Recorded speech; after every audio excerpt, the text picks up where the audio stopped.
mungkin rasanya belum kelihatan, kayaknya belum nyata, tapi kita percaya di dalam alam bro, ketika kita mengatakan hal yang baik, Tuhan utang saya lunas, Tuhan hari ini saya diberkati, Tuhan suami saya diberkati, Tuhan anak saya sehat, Tuhan saat ini walaupun saya belum melihat mukjizatmu, tapi saya percaya pertolonganmu Tuhan ada dalam kehidupan saya. Terus perkatakan, bahkan ketika Bapak Ibu lagi nyapu, lagi ngepel, atau lagi bekerja, bahkan lagi jalan, terus perkataan deklarasi itu dengan perkataan dengan iman, perkataan yang luar biasa. Saya percaya itu akan bekerja dalam kehidupan tanpa Bapak Ibu sadari, itu akan bekerja dalam kehidupan Bapak Ibu, bahwa akan mengalami kemenangan demi kemenangan dalam kehidupan kita.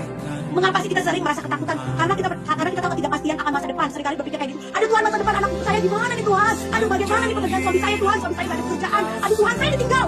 Tadi seperti yang ada sempat bilang, aduh saya ditinggal sama suami saya. Saya nggak tahu harus berbuat apa lagi. Bahkan saya pun bingung buat anak saya sekolah. Nah, bahkan mungkin ada yang mungkin lagi kehilangan pekerjaan, atau mungkin saat ini sedang bingung bagaimana cara menutupi hutang, atau bagaimana cara saat ini sedang mengalami, aduh Tuhan, anak saya semuanya sakit. Bagaimana ini Tuhan? Seringkali keluar dari mulut kita bukan ucapan syukur, tapi seringkali bilang aduh Tuhan, kita seringkali bersyukur. Karena apa kekhawatiran kita melebihi dari apa dengan kekhawatiran kita melebihi dari kuasa Tuhan yang bekerja dalam kehidupan kita. Di ayat Yeremia 29 ayat 11, sebab aku ini mengetahui rencana-rencana apa yang ada padaku mengenai kamu, demikian firman Tuhan itu, rancangan damai sejahtera bukan rancangan kecelakaan, untuk memberikan kepadamu hari depan yang penuh dengan harapan. Kita tahu cerita Abraham, dia percaya tentang janji Tuhan, tentang keturunannya, tapi dia tuh walaupun sudah tua, dia boleh mendapatkan keturunan. Nah, bahkan mungkin orang yang mungkin ketakutan, yang memiliki kegagalan di masa lalu, aduh Tuhan, saya bangkrut Tuhan, bagaimana saya mau bangkit lagi? Aduh nanti kalau saya mencoba lagi pekerjaan ini, usahanya ini, nanti saya takutnya bangkrut, modal nggak ada, saya mau dapat modal dari mana lagi? Yang ada kita belum mulai, tapi pikiran-pikiran ketakutan kita itu yang menguasai pikiran kita, akhirnya menjadi orang-orang yang trauma dan sulit untuk bangkit kembali. Saudara, kita tahu bahwa di Filipi ayat 13, saudara, aku sendiri tidak menganggap bahwa aku telah menangkapnya, tapi yang melakukan aku melupakan apa yang telah di belakangku dan mengarahkan diriku kepada apa yang ada di hadapanku. Seperti contoh di Rasul Paulus yang merupakan masa lalunya sebagai penganiaya jemaat dan yang dia saat ini fokus sebagai seorang pelayan.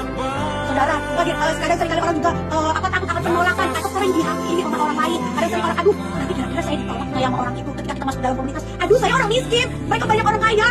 Mereka kira-kira mau nggak yang terima saya? Mereka kira-kira mau nggak ya? Bahkan saya takut dikucilin, saya takut dihina, saya takut dijelek-jelekin. Kadang pikiran takut itu yang membuat kita sulit untuk melangkah, sulit untuk memulai sesuatu hal yang baru. Karena apa? Sudah ada penolakan di dalam pikiran kita, dalam diri kita.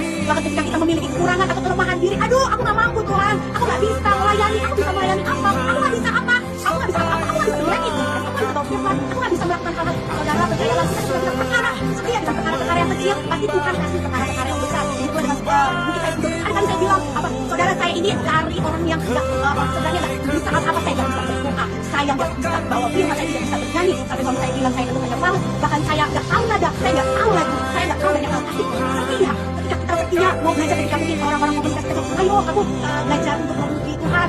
Dari mulai dari kalau misalnya dulu ya, dari enggak mau, aku nggak bisa. Kadang-kadang jujur